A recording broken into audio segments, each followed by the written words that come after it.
जिंदगी है छोटी पर अरमान बहुत हैं, सुनने वाला नहीं रहा कोई, कहने वाले इंसान बहुत हैं। खुद की तकलीफ सुनाएं तो किसको सुनाएं, जो इस दिल के करीब है वो अनजान बहुत है। मेरे प्रिय बंधुओं, देवियों व सज्जनों, कुछ बातें जीवन में अनकही रह जाती हैं और कुछ बातें दर्द बनकर दिल में ही बस जाती हैं। आंसू भी निकलते हैं और दर्द छुपाना भी पड़ता है। ये जिंदगी एक अजीब दास्तां है, बहुत बार जबरदस्ती मुस्कुराना पड़ता है। जीवन है निरंतर चलेगा। लोग कहते हैं कि मैं सुखी नहीं हूं। सुख क्या है, पहले इसे ठीक से समझ लो। आपके भीतर राम का बस जाना सबसे बड़ा सुख है। राम राम भूमा, श्री राम नाम भूमा। ध्यान से सुनिए, महासूत्र कहता है, आपके बीच और अस्तित्व के बीच जब नृत्य छिड़ता है वो सुख कहलाता है। आपके बीच और राम के बीच जब लयबद्धता होती है, जानते हो, तब सही सुख मिलता है। मेरे राम सागर हैं और आप एक बूंद हो। जो राम के बिना है इस संसार में दुख भोगता है, नरक में जीता है। जो राम के साथ है वह केवल सुख में ही जीता है। आप भी चाहो तो इसी क्षण राम के साथ जुड़ सकते हो। देखना, आपका जीवन एक उत्सव बन जाएगा। जिन चीजों के पीछे हम जीवन में निरंतर दौड़ते रहते हैं, वे सभी चीजें एक दिन यहीं रह जाती हैं। कारण ये है कि ये संसार एक बड़ी धर्मशाला है। यहां आने वाले हर यात्री को एक न एक दिन इसे खाली करना पड़ता है और इस धर्मशाला का सारा जो साजो सामान है वो यहीं रह जाता है। इस धर्मशाला में जो ध्यान से जीवन जीता है वो राजा जनक कहलाता है। मिथिलापुर के राजा जनक भले संसारी थे, गृहस्थी थे, घर था, परिवार था, बड़े बड़े महल, ऐशो आराम का हर साधन था, लेकिन उन्हें विदेह की उपाधि मिली। जानते हो, सीता माता को वैदेही इसलिए कहा जाता है क्योंकि वह विदेह की पुत्री थी। राजा जनक संसार में रहते हुए भी संसार तो क्या शरीर से भी बाहर हो जाते थे। लेकिन आम आदमी के भीतर ये जो संसार की माया है, ये उसे घेरे रखती है और इसी कारण जीव भटकाव में रहता है।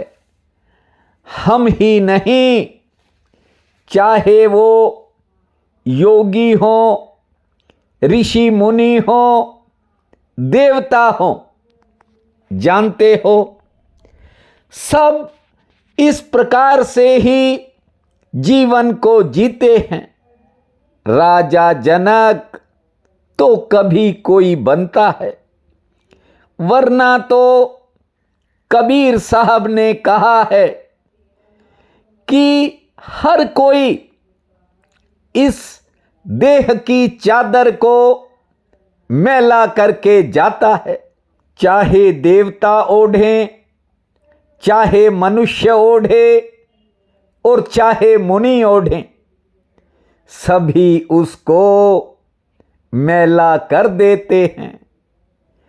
देवता भोग के कारण मैला कर देते हैं और मुनि त्याग के कारण मैला कर देते हैं। बात की गहराई को समझिए जो कबीर साहब ने कही। उन्होंने लिखा कि ज्यों की त्यों धर दीनी रे चदरिया। कबीर ने इस ढंग से ओढ़ी कि उस पर कोई दाग नहीं लगा। वे कहते हैं मनुष्य हो, देवता हो, ऋषि मुनि हो, सब उसको मैला कर देते हैं, लेकिन कबीर ने उसको मैला नहीं होने दिया। उनका कहने का अभिप्राय ये है कि सबका अपना स्वभाव है। भोगी इंसान धन के पीछे पागल रहता है और त्यागी छोड़ने के पीछे, लेकिन अल्टीमेट दोनों की नजर धन पे लगी है। भोगी कह देता है मेरे पास करोड़ों हैं और त्यागी कहता है मैंने करोड़ों त्याग दिए। बस गिनती ही कर रहे हैं। त्यागी कहता है सोना मिट्टी है, भोगी कहता है सोना सब कुछ है। लेकिन चर्चा सोने की होती है, मिट्टी की नहीं होती। बात की गहराई को समझिए। मिट्टी की भी चर्चा की जा सकती थी, हो सकती थी, लेकिन मिट्टी की कोई चर्चा नहीं करता। यहां तो एक आपाधापी की इतनी बड़ी दौड़ है कि इंसान अपने आत्मविश्वास को खो रहा है। और ये क्षमता जब भीतर से चली जाती है तो इंसान भयभीत होने लगता है। विश्वास करने वाले का मन निर्भय होता है। कई साल पहले आपको ये कथा सुनाई थी। एक नाव में एक साधु झील पार कर रहा था। ध्यान से बात को समझना। उसी नौका में उसके चेले भी थे, कुछ अन्य लोग भी थे। जब आधे रास्ते में पहुंचे, अचानक गहरे बादल छा गए, तेज हवाएं चलने लगी और झील में चल रही वह नौका जो थी वह दूसरी नौकाओं से टकराने लगी। जब हालात ज्यादा बिगड़े, शिष्य घबरा गए, महात्मा के पास पहुंचे और देखा कि महात्मा जी सो रहे हैं।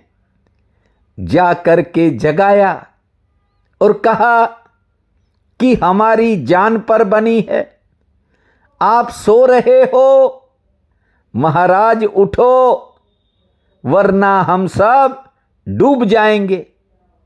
जानते हो, उसी समय महात्मा उठे।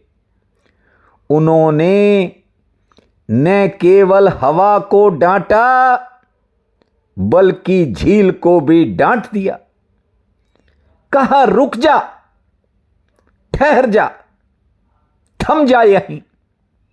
बस फिर क्या था, हवा भी थम गई और जल का ज्वार भी कम हो गया।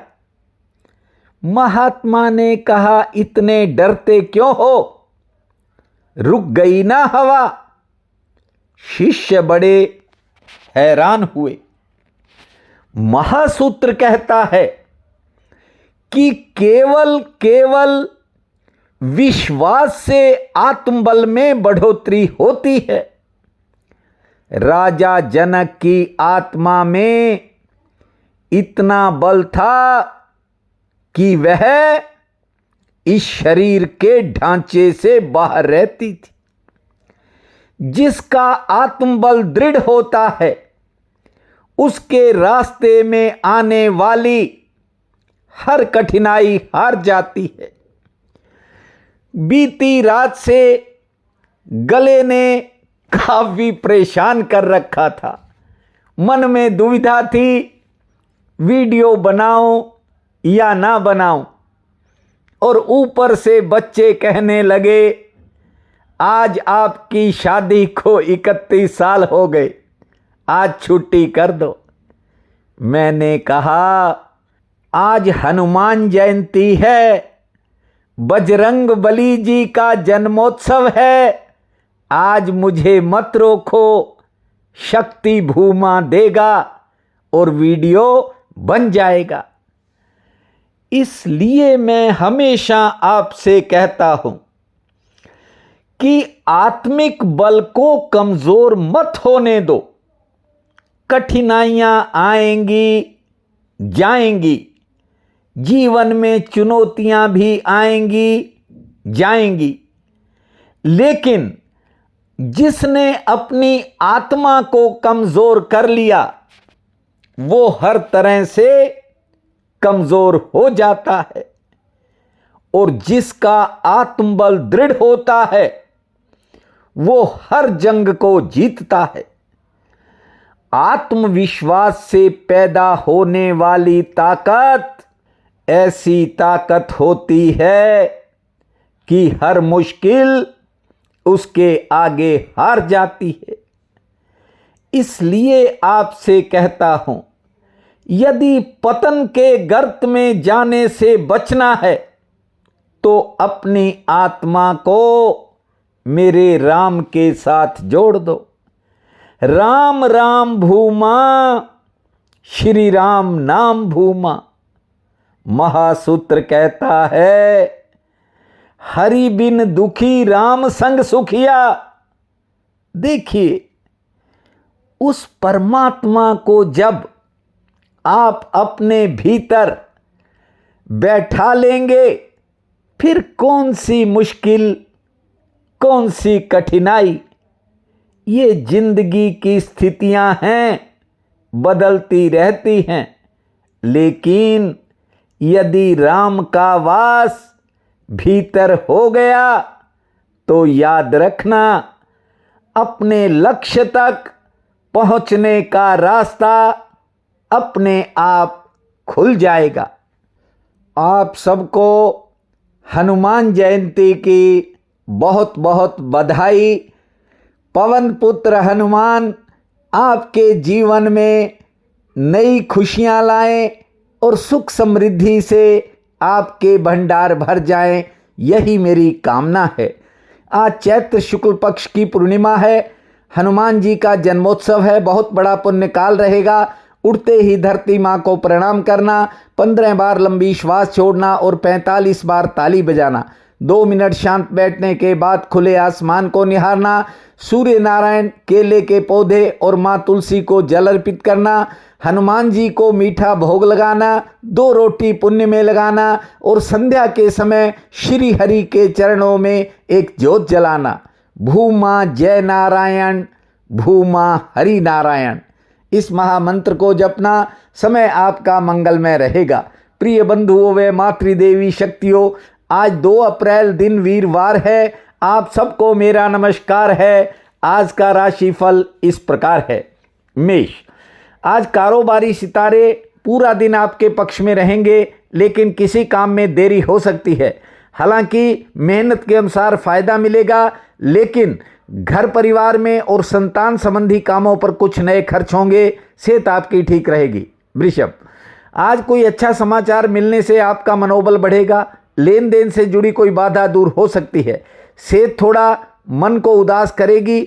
नया संपर्क जुड़ेगा और पुरानी मेहनत से फायदा मिल सकता है। मिथुन, दिनचर्या में आज थोड़ा उतार चढ़ाव रह सकता है।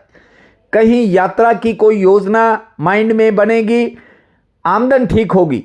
घर परिवार में किसी बात को लेकर थोड़ा मतभेद बन सकता है। संयम से काम लेवें। कर्क, व्यापार में अचानक काम का बोझ बढ़ सकता है। नौकरी पेशा लोगों के काम आसानी से निपटेंगे। पुराने किसी काम से फायदा मिलेगा। संतान संबंधी कामों में थोड़ी प्रतीक्षा करनी पड़ेगी। सेहत आपकी ठीक रहेगी। सिंह, आज बेवजह किसी काम में विलंब हो सकता है। घर परिवार के कामों में भी थोड़ी प्रतीक्षा करनी पड़ सकती है, लेकिन रोजगार से आमदन ठीक होगी। सेहत ठीक रहेगी। सरकार से संबंधित कामों में सफलता का योग है।